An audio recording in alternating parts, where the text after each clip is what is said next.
Hello students, this is class 8 and now we are continue our chapter number 3rd, which name is coal and petroleum, which is taken from chemistry. So students, yesterday we already discussed about the what is types of coal and what is petroleum and coal, types of coal, all that, and today we are discuss about the petroleum. So this is the case study. Okay, तो हम लोग इसको पढ़ते हैं कि just first time जो petroleum है वो इंडिया में कैसे फाउंड हुआ, कहाँ से आया. तो ये बहुत ज़्यादा इंटरेस्टिंग टॉपिक है हमारे लिए, क्योंकि अब तक के हम लोग ने देखा है कि जो पेट्रोलियम्स है वो हम बाहर वाली कंट्री से ही मंगाते थे. ऑफकोर्स अभी भी यही चीज़ चलती है, बट इंडिया में कहाँ कहाँ पर इसके वेल है ये भी तो जानना हमारे लिए बहुत ज़्यादा नेसेसरी है ना. So look at here, Chiara was reading a magazine named petroleum express. तो वो पढ़ रही थी पेट्रोलियम एक्सप्रेस के बारे में. She was amazed to know the discovery of petrol in India.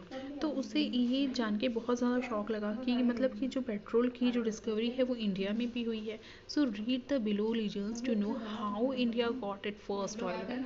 तो आज के सेशन में हम लोग यही देखेंगे कि इंडिया में फर्स्ट टाइम जो ऑयल वेल है वो किस तरीके से फाउंड किया गया है ना. सो स्टूडेंट्स, पेट्रोलियम एक्सप्रेस इसके हम लोग पढ़ रहे हैं. ये हमारी मैगजीन का नेम था. So have you ever wondered where does petrol comes from. तो क्या आप कभी वंडर्ड होते हो, आपको कभी जान के शौक होता है कि ये जो पेट्रोल है वो कहाँ से आता है. How did it come to India, ये इंडिया में कैसा आता है. There is an interesting legend behind the discovery of petroleum oil in a small town. तो इसकी स्टोरी सुनो होती है, जो ऑयल जो डिस्कवर हुआ है इंडिया में, तो इसकी डिस्कवरी एक बहुत ज़्यादा स्मॉल टाउन से शुरू होती है एंड बहुत ही इंटरेस्टिंग टॉपिक है ये. सो जो गांव है उसका नाम है दिग्बोई. ओके, दिग्बोई इन आसाम इंडिया, जो कहाँ पे है, आसाम में है इंडिया के. So the legend is that an elephant which was carrying logs from the forest had trace of oil on its feet and tail. तो एक जो एलिफेंट था जो logs मतलब कि जो लकड़ी के लट्ठे हैं वो ले जा रहा था, तो उसके जो मालिक था उसने ये नोटिस किया कि उसके पैर पर और उसकी टेल जो है उसमें पेट्रोल लगा हुआ है ना, ऑयल लगा हुआ है. The excited owner of the elephant started following the footprints of the elephant and reaches the exact location. तो जो वो एलिफेंट का ओनर है वो बहुत ज़्यादा एक्साइटेड हुआ और उसने उसके जो फुटप्रिंट थे, जो पैरों के निशान थे एलिफेंट के, उसको क्या करना शुरू कर दिया, उसको फॉलो करना शुरू कर दिया कि भाई ये आ कहाँ से रहे, एग्जैक्ट लोकेशन क्या है. और फिर वो उसकी एग्जैक्ट लोकेशन में पहुँच गया. सो seeing the bubbling of oil, तो उसने क्या देखा, वहाँ से ऑयल की बबलिंग हो रही है, मतलब एयर जो उसके अंदर है वो वहाँ से निकल रही है. The excited owner sad the works dig boy dig boy. तो उसने अब वो उस वर्कर्स को बोला कि अब यहाँ पे गड्ढा खोदिए. डिग डिग यानी कि गड्ढा खोदना. सो डिग बॉय. तो ये डिग बॉय के नाम से वो जो प्लेस है उसका नाम दिग्बोई पड़ा है ना. So which is now famous for its 100 years old oil field and the world's oldest operating oil refinery. तो इस तरीके से इंडिया में 100 साल पुराना एक फील्ड मिला, जो ऑयल का फील्ड था, और यहाँ पर जो ऑयल है उसकी रिफाइनरी शुरू होने लगी. Okay, so from there the demand for the petrol began in India, and now with the increase in pollution and industry the demand has reached its climax. तो इस तरीके से जो यहाँ से जो ऑयल की डिमांड थी अब वो क्लाइमेक्स पर पहुँच गई थी, यानी बहुत ज़्यादा होने लगी थी. Till date we have many oil refineries. तो आज की डेट में, टिल डेट मतलब कि आज की डेट में, आज की तारीख तक के अब हमारे पास बहुत सारे रिफाइनरीज ऑयल जो वेल है उसके वो बन चुके हैं डिफरेंट पार्ट में हमारी कंट्री के. सो यहाँ पर एक मैप दिया गया है स्टूडेंट्स. इस मैप में आपको वो एग्जैक्ट लोकेशंस बताई हैं जहाँ पर हमको ऑयल के वेल मिलते हैं, यानी जो ऑयल है उसके कुएँ हमारे पास लोकेशन में बताए गए हैं. तो यहाँ पे आप लोग मैं मैप की फ़ोटो कैप्चर करके आप लोगों को सेंड कर दूँगी, then you will see. And if you have a book, so first you have to open your book and look at here the where the wells are situated in different parts of countries. Okay, तो यहाँ पर कौन सी अलग अलग countries के part में जो well है वो सिचुएटेड किए गए हैं, तो वो हम इस मैप के थ्रू एग्जैक्ट लोकेशन इंडिया की देख सकते हैं. ओके। तो ये था पेट्रोलियम एक्सप्रेस का एक लीजेंड मैगजीन का एक पार्ट, जिसे हम लोग ने देखा केस स्टडी के थ्रू, है ना। केस स्टडी में आपको वही बताया जाता है कि कहाँ पर कोई चीज़ मिली, कहाँ से कोई चीज़ एक्सपेक्टेड हुई खदानों के थ्रू। तो ये थी हमारी केस स्टडी, जहाँ पे जो इंडिया का फर्स्ट पेट्रोल ऑयल हमें फाउंड किया गया था, दैट मीन्स मिला था। नाउ अब हमारा जो सेकंड टॉपिक है वो है हाउ वाज पेट्रोलियम फॉर्म्ड। जो पेट्रोलियम है वो किस तरीके से फॉर्म्ड होता है। अब ऐसा तो नहीं कि कुआं है उसका तो वहाँ से पेट्रोल निकाल रहे हैं और हम लोग डायरेक्टली अपने गाड़ी में डाल रहे हैं और गाड़ी चला रहे हैं, ऐसा नहीं होता भाई। पेट्रोल जो होता है वो काफ़ी फॉर्म होके हमको मिलता है, मतलब कि प्योरीफाई होके रिफाइनरी होके हम तक के मिलता है, तब हम लोग उसका यूज़ करते हैं। तो देखते हैं इसी चीज़ को कि ये कैसे होता है। सो स्टूडेंट्स, हम लोग यहाँ पे देख रहे हैं हाउ वॉज पेट्रोलियम फॉर्म। जो पेट्रोलियम है वो किस तरीके से फॉर्म होता है, कैसे बनता है।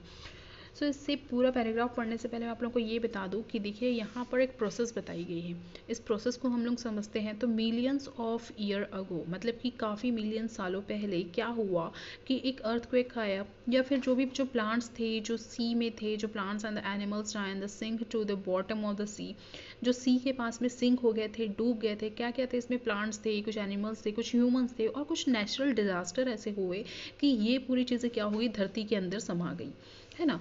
अब धीरे धीरे ये क्या हो गया, सी लेवल के अंदर में जाते गए, पानी के अंदर में जाते गए, और धीरे धीरे इसमें जो एयर थी उसकी जो प्रेजेंस थी वो कम होने लगी, है ना। तो एयर की एब्सेंस में ये क्या हो गए, वाटर की सरफेस में जाके बैठ गए। धीरे धीरे इन पे क्या हुआ, मर्ड एंड जो सैंड होती है उसकी लेयर्स चढ़ती गई, कवर होता गया ये, और फिर ये धरती के अंदर में कम्प्लीटली दब गए।